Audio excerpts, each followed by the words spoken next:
RJ விக்னேஷ்க்கு காம்படிஷனா? ஐயா title card தானே.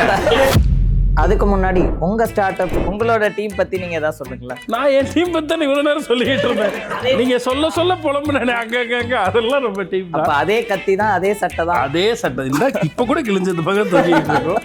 ஏன்னா எல்லாருக்கும் இருக்குதா, அதுலேயும் குறிப்பாக மீடியாவில் உங்களுக்கு இன்னைக்கு காம்படிஷன் தெரியும். யார் மொபைல் ஃபோன் வச்சிருந்தாலுமே இன்னைக்கு அவங்க ஒரு மீடியா தான், ஓன் இன்ஃப்ளூயன்சர் தான், மீடியா தான். ஆர்ஜே விக்னேஷ்க்கு காம்படிஷனா? ஐயா டைட்டில் கார்டு தானே. ஏன்னா நம்ம சாதாரணமாக ஒரு பிஸ்னஸ் நடத்தணும்னா நடத்திடலாம், நீங்கள் யாருனாலும் நடத்திடலாம். ஆனால் எல்லாருக்கும் ஒரு அதுக்குள்ளே ஒரு நோக்கம் வச்சுருக்கீங்க. அது மாதிரி பிளாக் ஷீப்னுடைய நோக்கம் ஃப்ரம் டே ஒன் இது ஒரு மீடியா ஹவுஸாக இருக்கணுங்கிறது தான். அதுதான் நான் ஃபேஸ் பண்ண பெரிய சேலஞ்ச்.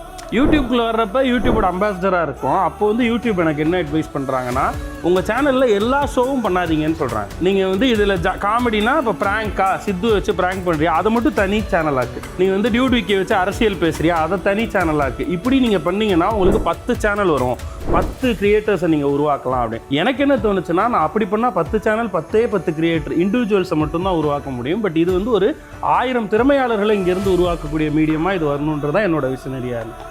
அதனால தான் இதை நான் என்ன நடந்தாலும் பரவாயில்ல ஓகே இப்போ நீங்கள் ஏதோ நான் இந்த கேள்வி அவனை கேட்க சொன்ன மாதிரியும், நான் ஏற்கனவே இதுக்கு ப்ரிப்பேர் பண்ணிட்ட மாதிரியும், கைத்தட்டலன்னா நைட் அவங்களுக்கு டின்னர் அப்படிலாம் இல்லை.